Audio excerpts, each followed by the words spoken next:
atual situação política do país recoloca no centro do debate a palavra golpe e relembra um duro período da nossa história. Em 31 de março de 1964, o país mergulhou sob o comando dos militares em um cenário de repressão, tortura e cassação de direitos do povo brasileiro, num regime que durou 21 anos e rompeu com o processo de democratização social. The reality of danger is that all free men and nations live under the constant threat of the communist advance. Nations cannot, must not, and will not permit the establishment of another communist. E as Forças Armadas, elas próprias, mais do que ameaçadas, foram chamadas, praticamente intimadas. Declaro vaga a presidência da República. Os Estados Unidos do Brasil. Sua Excelência Castelo Branco. Seu procedimento será que o chefe de Estado tem tergiversação. Que aqueles que não amam a Revolução, pelo menos devem temê-la. Castelo Branco é substituído por Costa e Silva. O governo tem poder para caçar, demitir, aposentar e remover os cidadãos. Na verdade, ele é o resultado do quê? É o resultado de um período de pouco apreço pela democracia, de pouca institucionalização da democracia, de uma cultura democrática muito precária, né? E então a ideia de que os conflitos entre os principais atores políticos poderiam ser resolvidos fora do campo democrático. Significa que todas aquelas importantes instituições que são fundamentais para a construção de uma cultura democrática, elas foram fortemente comprometidas nesse período, né? Esse é um período de enorme concentração de renda, justamente porque aqueles que poderiam defender a inclusão social, a distribuição de renda, uma melhoria dos projetos de combate à pobreza, né, não podiam se manifestar plenamente naquele período. Bom, eu sou daquela geração que não é de 68, é de 78, né? Assim, a minha geração, ela sai... ela é criança e adolescente durante a ditadura, então isso é uma experiência pessoal muito ruim. Então, assim, as lutas que a gente desenvolveu, pessoas como eu, foi no movimento estudantil, começando no colégio estadual, onde eu fui presa a primeira vez, né? Em torno de coisas, as pessoas têm que entender um pouco o que é a ditadura. Eu lembro que a primeira prisão nossa foi uma mobilização que nós fizemos, porque o acordo MEC-USAID, que foi feito entre o governo brasileiro e os Estados Unidos, retirou a língua espanhola e a língua francesa do currículo básico do ensino, que é o ensino médio hoje, que era o científico na época. E nós fizemos uma greve no colégio estadual e foi todo mundo para o DOPS responder por que uma greve, qual que era o problema de não querer estudar inglês. A gente só queria estudar inglês, francês e espanhol.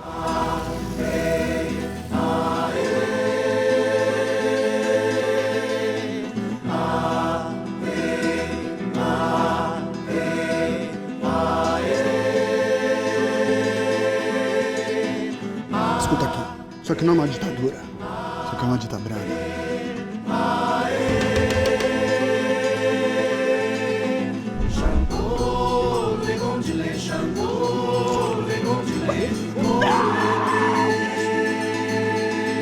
Deixá-la num canto de cela morrer como um rato. O que vai de sua causa, só o partido, o bico?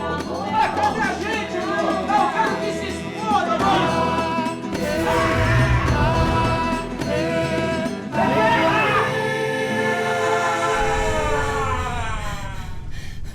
Se a gente for tentar entender num contexto mais amplo, o golpe de 64 começa lá nos anos Vargas, né?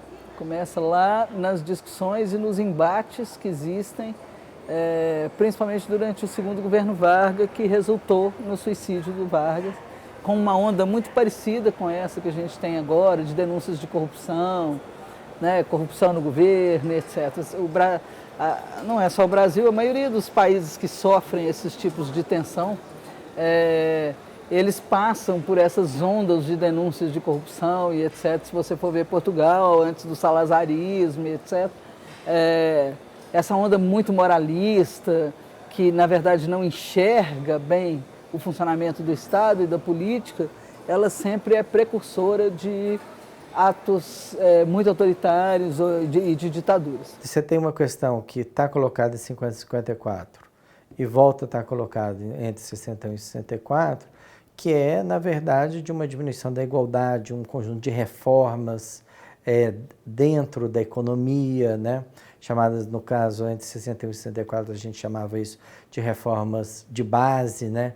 Reforma educacional, a reforma urbana, a reforma agrária. Essas eram algumas agendas muito importantes para o período 61 e 64, mas muitas delas já têm a sua origem no próprio período anterior, no segundo mandato do Getúlio Vargas, né? Então, a crítica é, na verdade, de um enfrentamento político em torno do próprio projeto de país, né? Algo que eu diria semelhante ao que a gente está vivendo hoje também. Não há muita suportabilidade na elite brasileira com relação à questão de você tentar diminuir um pouco a questão da desigualdade ou tentar fazer com que o país não seja tão miserável, né? Isso não tem importância para esse empresariado, para a imensa maioria desse grupo, né? O Estado tem que funcionar no sentido de alavancar essa participação deles dentro da dinâmica do capitalismo no momento. Eu sou um pobre caboclo, ganho a vida na enxada, o que eu colho é dividido com quem não plantou nada. 4 vezes o deputado Fernando Ferrari tinha apresentado projetos de lei para estender os direitos sociais ao campo. Todas elas foram rejeitadas na Câmara dos Deputados. A primeira vez que esse projeto finalmente é aprovado, portanto, Câmara e Senado, meus amigos, em 1963, o governo João Goulart já no comando político. Então, o que 64 traz é um novo modelo econômico e um modelo que se constitui não contrário à corrupção que era tão denunciada, mas ao contrário ele reorganiza uma forma de relação entre empresas e estados e financiamentos, que é isso que nós chamamos de corrupção hoje, né, da corrupção por dentro do Estado. When Cuba erupted into communism, we asked ourselves why? Why did it happen? Could we have prevented it? Emancipação econômica! It is time for foresight, because Brazil is growling and rumbling with potential explosion. There's no doubt that there were covert CIA propaganda operations in Brazil, that attachés in the U.S. Embassy were in truth undercover CIA agents. Os Estados Unidos não admitiria uma outra Cuba. Mesmo que tivesse de perpetrar quaisquer violências. What Johnson basically says in his audio tape is, I'd get right on top of it and stick my neck out a little. If we have to stick our necks out, if we do get accused of intervention, it's worth it because we've got to get rid of this guy.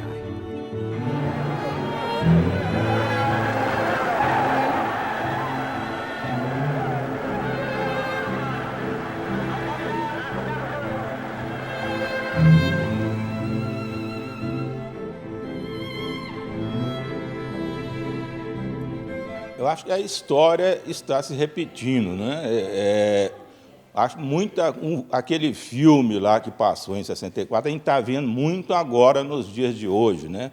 Que a imprensa participou, né, ativamente do golpe, manipulando, né, se envolvendo, né, na defesa do golpe, articulando e tal. E hoje, né, a gente vê muito isso aí nessa nossa chamada grande imprensa. Bom, então o que eu acho que a gente pode dizer é que a gente tem semelhanças entre a conjuntura atual e a conjuntura anterior a 1964, mas tem diferenças também. A principal semelhança é isso, né? Uma forte campanha midiática contra o governo, com a forte mobilização de classe média, que a gente viu nos meses anteriores a 1964, que a gente vê também desde março de 2015, né? Essa é a principal semelhança. A principal diferença é o não envolvimento dos militares, né?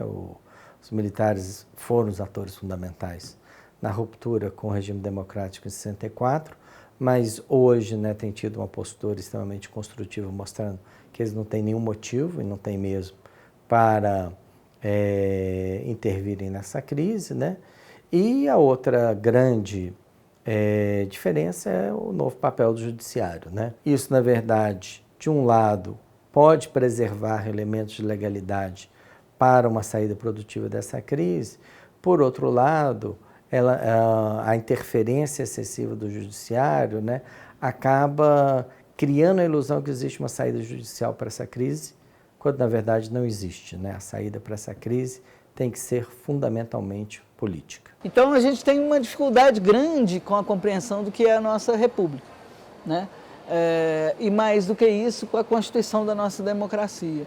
Então ela é muito tênue, ela está sendo construída ainda. Esse é o grande risco que a gente corre agora, que é de jogar fora a criança com a água do banho de novo. Então você começa a destruir o sentido e o significado do executivo, do legislativo e agora do judiciário. Quando isso acontece, geralmente é um governo autoritário que toma o lugar e que rompe a possibilidade do debate público, do conflito público, né, da negociação pública e etc.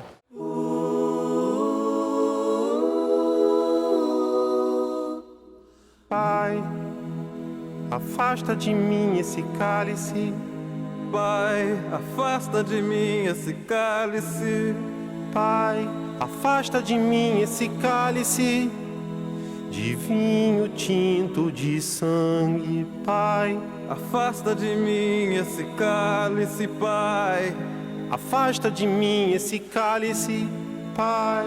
Afasta de mim esse cálice de vinho tinto de sangue.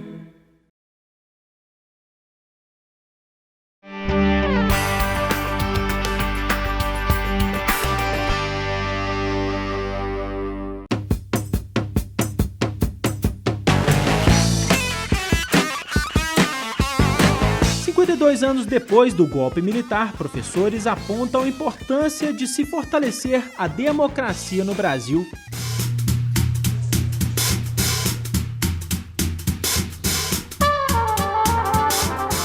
Qual a importância, então, professor Werlein, de resgatarmos esse conceito de democracia diante desse cenário atual socioeconômico que a gente vive?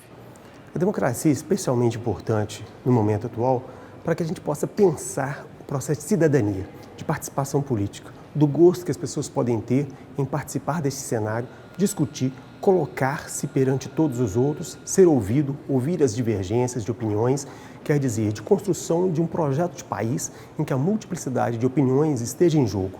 Isso é que faz parte da democracia, que é um bem que nós precisamos preservar a todo custo. Uma das coisas que realmente preocupa muito dos analistas políticos hoje em dia é o modo como nós vivemos uma situação de estiramento, de tensionamento radical.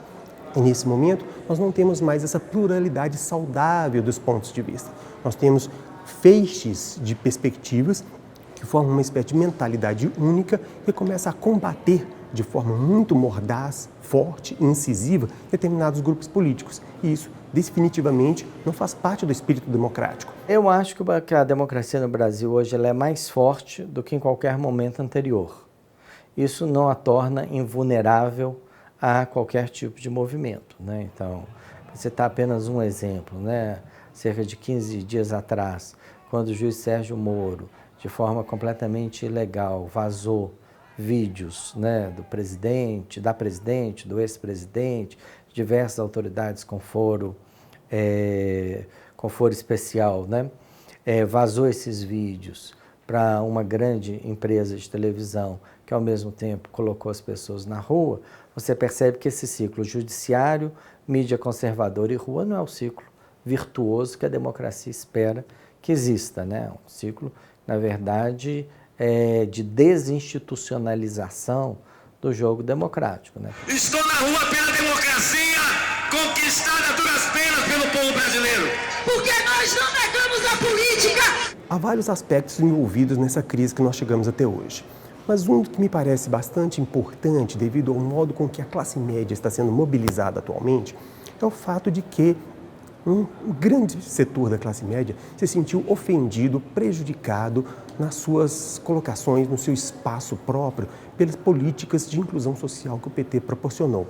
Quando nós vimos, por exemplo, a implantação das leis relativas às empregadas domésticas, nós percebemos claramente o quanto que a classe média se sentiu ofendida pelo modo com que o Estado, de alguma maneira, penetrou no recôndito do lar. Significa obrigando os patrões a pagarem FGTS para suas empregadas, e isso, de alguma maneira, deslocou a classe média do seu estatuto de gerenciamento do seu espaço como um todo. Hoje, muito do que nós vemos desta manifestação de revoltados contra o governo, que pedem a derrocada do governo Dilma, de alguma maneira estão agora tendo voz relativa a algo que não é progressista, é reacionário. A gente tem, desde pelo menos fevereiro do ano passado, 2015, a gente vê uma reorganização dos setores conservadores no Congresso Nacional com a propositura de um conjunto de legislações que ou ferem ou diminuem fortemente certos direitos, né?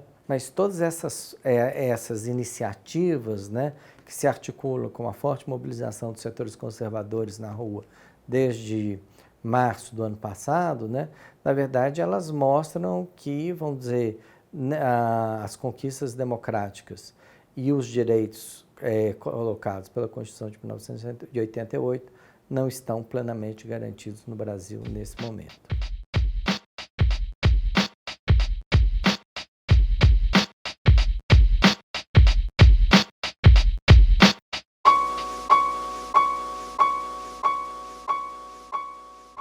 Five families, amongst the richest in Brazil, control 70% of the mainstream media. Grupo Globo, owned by the Marinhos, runs the TV Globo network. The Civita family owns Grupo Abril. That publishes Brazil's most read news weekly, Veja. Grupo Folha is owned by the Frias family. The Sards own Grupo Bandeirantes, and the Macedos own Grupo Records. All five families have been part of the Brazilian establishment, the ruling class, for decades. The big media houses have remained unmoved. There is a sense that a lot of the media owners have not been capable of living with change, as if they feel too threatened with everything that's happening. Any type of ideology which can be perceived as being more progressive is instantly put down, instantly criticized. A mídia sempre fala: eu digo a verdade, eu falo de algo objetivo, eu mostro os vários lados da moeda, significa, eu estou além dos interesses políticos. A gente poderia dizer que ela é uma metapolítica, algo que está além da política. E nós temos essa base política, que é o infrapolítico, que é o judiciário, eles estão agindo em conjunto. A Lava Jato importou o mecanismo de funcionamento das mãos limpas da Itália, de modo a fazer então uma espécie de acoplagem que faz com que a política esteja a reboque dessa atuação do judiciário e da mídia.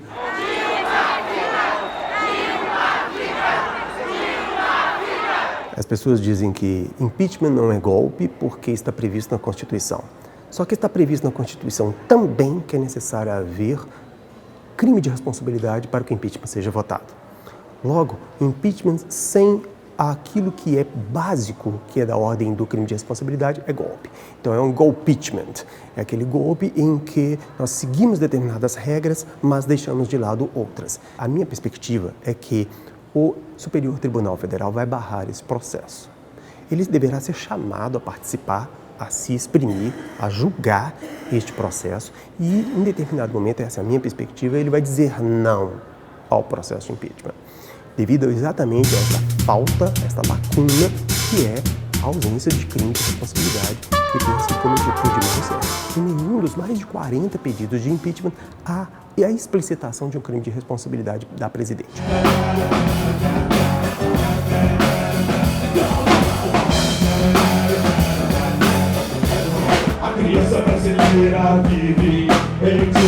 Hoje a gente está no dia 31 de março, o dia que foi aplicado um golpe nesse país pela ditadura militar.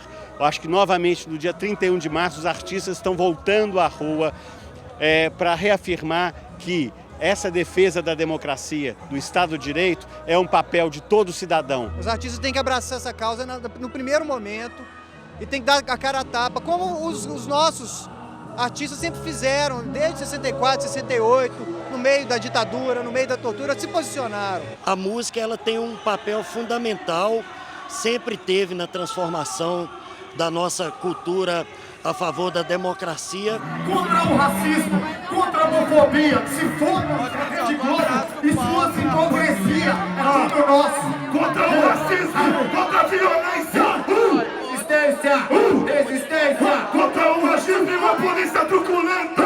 A classe artística, cultural de maneira geral, não pode se furtar, assim como todas as outras classes trabalhadoras do país, de denunciar o golpe e marcha no país. Independentemente de partido político, independentemente de sigla, de qualquer tipo de posicionamento, o que a gente não quer é perder os nossos direitos democráticos. O que a gente não quer é perder os nossos direitos de cidadãos que nós já conquistamos a duras penas. Certamente que a gente quer um mundo de liberdade, de participação. As mulheres são capazes de muita luta e de muita resistência. E, sobretudo, as mulheres professoras, porque conversam com as juventudes, conversam com as crianças. Fascista, sensacionalista, racista, machista, homofóbico, sexista. Imagina a situação da mulher negra, da população negra nesse país, já com uma democracia. A gente para e fica refletindo sobre como seremos tratados em um estado de exceção.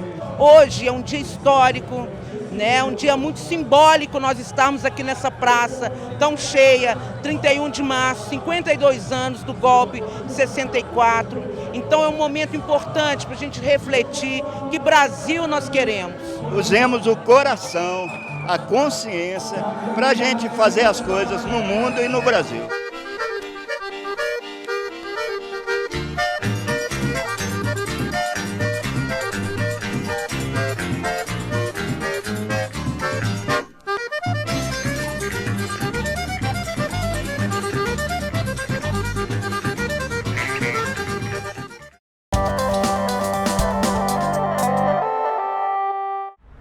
Eram tempos de muito ódio e ferrugem antiga.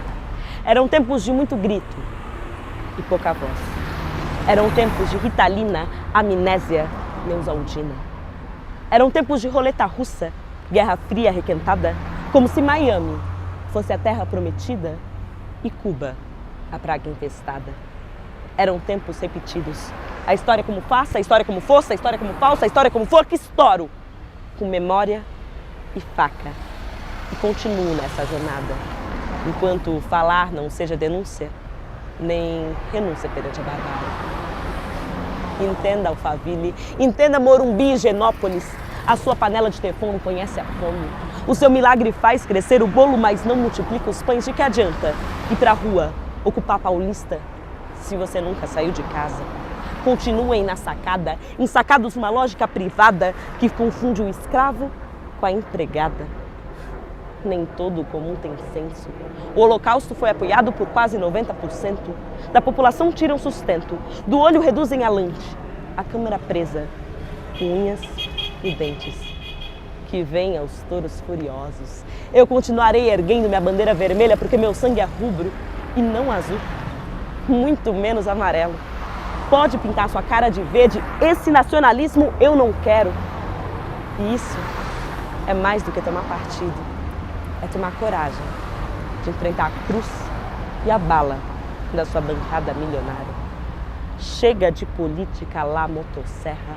No verso eu atualizo Marighella.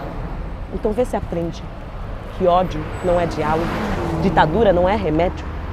E se você não entendeu, volta para o ensino médio. O que será que andam conspirando nos gabinetes, que andam aspirando nos palacetes, querem te escravizar? Esse tipo de coisa a gente não aguenta. Coisas desse tipo não combinam com pimenta. Liberdade, dignidade e respeito, sem justiça, sem igualdade. Nada feito, ele quer me governar, mas digo não tem jeito. Ser rebelde, chapa, é meu defeito. Se revolta com esse disparate, chega junto no refrão, tá na hora do combate. Jovens, negros, índios, todos. Ei, bem, coisas desse tipo. Mulheres, gays, pobres, todos. Coisas desse tipo. Velhos, brancos, albinos, todos. Coisas desse tipo. Homens, héteros, ricos, todos. Coisas desse tipo. Ele ama as coisas mais que as pessoas. Coisas desse tipo. Mas nós amamos mais as pessoas do que as coisas.